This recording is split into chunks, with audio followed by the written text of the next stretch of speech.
Hello student, welcome to Vidya institute. 3 dimensional geometry class 12th का एक बहुत ही इंटरेस्टिंग और इम्पोर्टेंट क्वेश्चन करेंगे आज की क्लास में। सभी ध्यान से समझेंगे। Find the equation of plane passing through the point 1 1 -1। एक प्लेन की इक्वेशन फाइंड करनी है।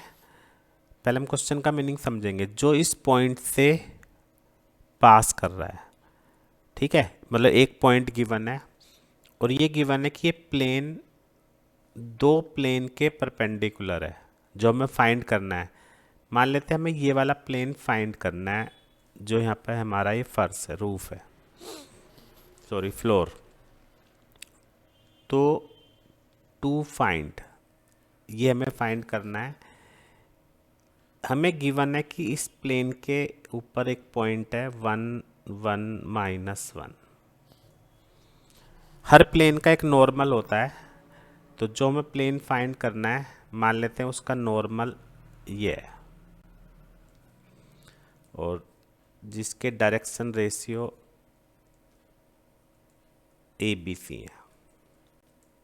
ठीक है, तो मैं आपको फिगर से समझाने की कोशिश करूँगा और 3D के और भी अच्छे अच्छे क्वेश्चंस आपको 3D की प्लेलिस्ट में मिल जाएंगे चैनल पे। तो मेन हमारा इस क्वेश्चन का जो पर्पज है वो ABC निकालना है, क्योंकि पॉइंट गिवन है, अगर ABC निकल जाएंगे तो हमारा क्वेश्चन हो जाएगा। तो आगे पढ़ते हैं। पहले उससे मैं स्टार्टिंग करता हूँ क्वेश्चन की। Equation of plane passing 1 1 1 -1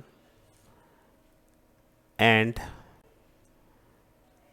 normal to the plane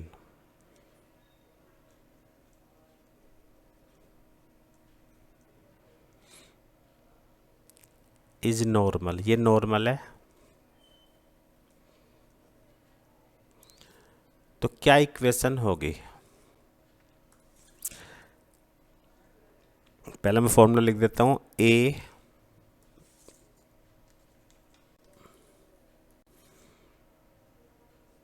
x - x1 B y - y1 C z - z1 equal to 0।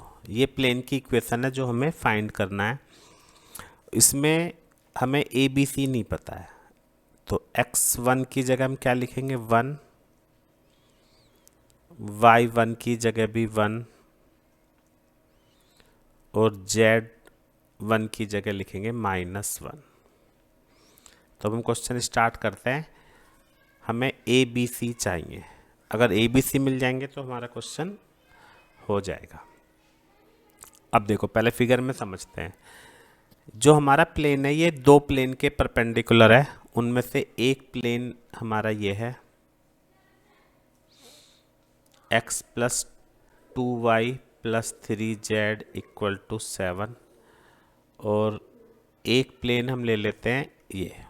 इसकी इक्वेशन है 2x - 3y + 4z equal to 0। जो इस प्लेन का नॉर्मल है, इस वाले प्लेन का जो नॉर्मल है वो हमारा ये है, n1 मान लेते हैं। इस वाले प्लेन का नॉर्मल ये है n2। क्लियर सी बात है। जब दो प्लेन आपस में परपेंडिकुलर है, ये प्लेन इसके परपेंडिकुलर है, तो इन दोनों के जो नॉर्मल है n और n2 उनका डॉट प्रोडक्ट 0 होगा, क्योंकि वो भी आपस में परपेंडिकुलर होंगे। आप देख सकते हो कि ये जो प्लेन है येलो कलर में जो हमने बनाया है वो इसके परपेंडिकुलर है, तो n और n2 वेक्टर आपस में परपेंडिकुलर होंगे। ऐसे ही ये भी परपेंडिकुलर है इसके, तो n1 और n आपस में परपेंडिकुलर होंगे। तो ये चीज़ हम यहाँ पे लिख देते हैं नीचे।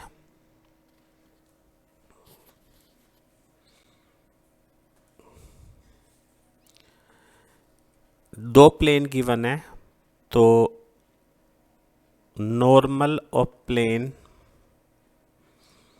x + 2y + 3z equal to 7 is इस वाले को हमने 2 मान लिया है, तो n2 equal to I plus 2j plus 3k and normal to the plane 2x minus 3y plus 4z equal to 0 is n1 equal to 2i minus 3j plus 4k, है ना। अब मैं यहाँ से आपको दो मेथड में इसको डिवाइड कर देता हूँ। सबसे पहले हम क्या करते हैं, अकॉर्डिंग टू क्वेश्चन के अकॉर्डिंग जो हमारा n वेक्टर है वो perpendicular to n1 and n vector perpendicular to n2, तो n dot n1 equal to 0, n dot n2 equal to 0। दो इक्वेशन बनेगी हमारी, उनको हम सॉल्व करते हैं। ए बी सी को हम इससे इंटू करेंगे, 2a minus 3b plus 4c equal to 0 और a plus 2b plus 3c equal to 0। तो इन दोनों इक्वेशन को हम सॉल्व करके ए बी सी निकालेंगे और फिर इस वाली इक्वेशन में हम पुट कर देंगे। तो करते हैं सॉल्व, फिर एक सेकंड मेथड भी इसी वीडियो में डिस्कस करेंगे। तो बाय क्रॉस मल्टीप्लिकेशन मेथड,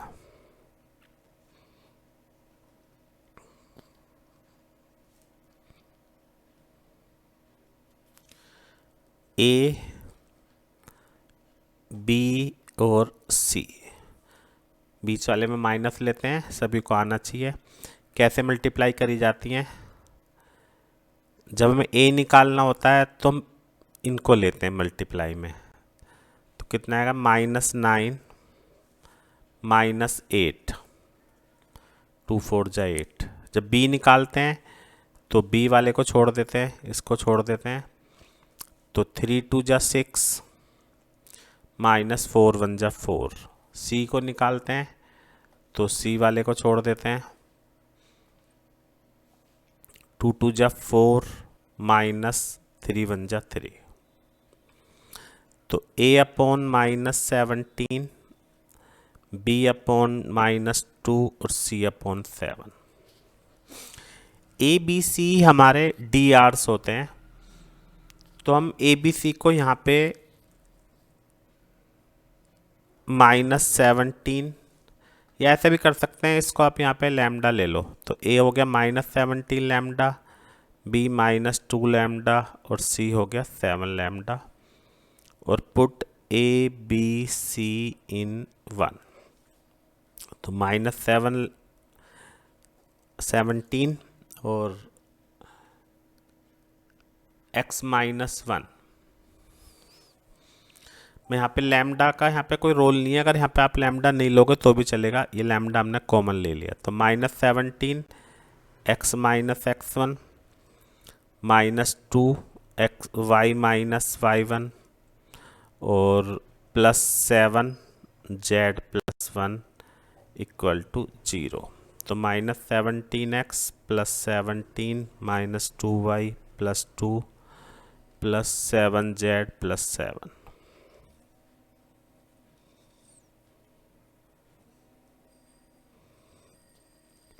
ये कितना आ गया 17 और 2 19 और 7 26।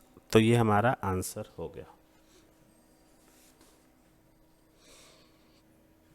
इतना भी छोड़ सकते हैं, और नहीं तो हम इसको क्या लिखेंगे 17x + 2y -7z equal to 26। ये हमारा आंसर हो गया। तो उम्मीद है समझ में आ गया होगा सभी को कि भाई जो हमारा वेक्टर है वो इन दोनों के परपेंडिकुलर है, n1 के भी n2 के भी, तो दोनों के साथ डॉट प्रोडक्ट कर दिया। अब मैं आपको यहाँ पे बताने जा रहा हूँ एक और मेथड जो आपको मतलब काफ़ी छोटा लगेगा, तो वो ज़रा समझ लेते हैं, अच्छा रहता है, दोनों ही तरीके से हमें आना चाहिए। देखो यहाँ से लेते हैं, n जो है n1 के भी परपेंडिकुलर है और n2 के भी परपेंडिकुलर है। इसका मतलब n vector parallel to n1 cross n2। सभी को पता है कि जब दो वेक्टर का क्रॉस प्रोडक्ट करते हैं तो वो उन दोनों के परपेंडिकुलर वेक्टर आता है, यानी जो हम n वेक्टर है उसको lambda times of n1 cross n2। ठीक है, दोनों मेथड से हम अच्छे से आना चाहिए समझ में। तो n वेक्टर क्या हो गया, lambda i j k। n1 vector है 2 -3 4 और n2 है 1 2 3। तो हम इसको एक्सपेंड कर देते हैं, -9 और 8 -17, 3 2 जा 6 -4 है ना। आप देख रहे हो ना वही आ रहा है, और 2 2 जा 4 प्लस 7 जेड जे सॉरी के। तो ये हमारा n वेक्टर आ गया। इसका मतलब D Rs of n are same यही आ गए ना जो इस क्वेश्चन में थे।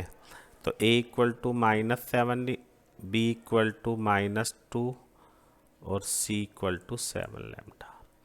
ठीक है, तो इसके आगे हम ये ऐसे ही पुट कर देना, सेम यही प्रोसीजर। तो क्रॉस मल्टीप्लिकेशन मेथड से आप बचना चाहते हो तो इस वाले मेथड से आपको करना चाहिए। उम्मीद है सभी को अच्छे से समझ में आ गया होगा। 3 डायमेंशनल ज्योमेट्री की जो प्लेलिस्ट आपको स्क्रीन पे नज़र आ रही होगी, इसके जो इम्पोर्टेंट क्वेश्चन है वो आपको इसके प्लेलिस्ट में मिल जाएंगे। इसके अलावा हमारे चैनल पे 9 से 12 तक के सारे क्वेश्चंस की क्लास जो आपको मिल जाती हैं। Thank you very much.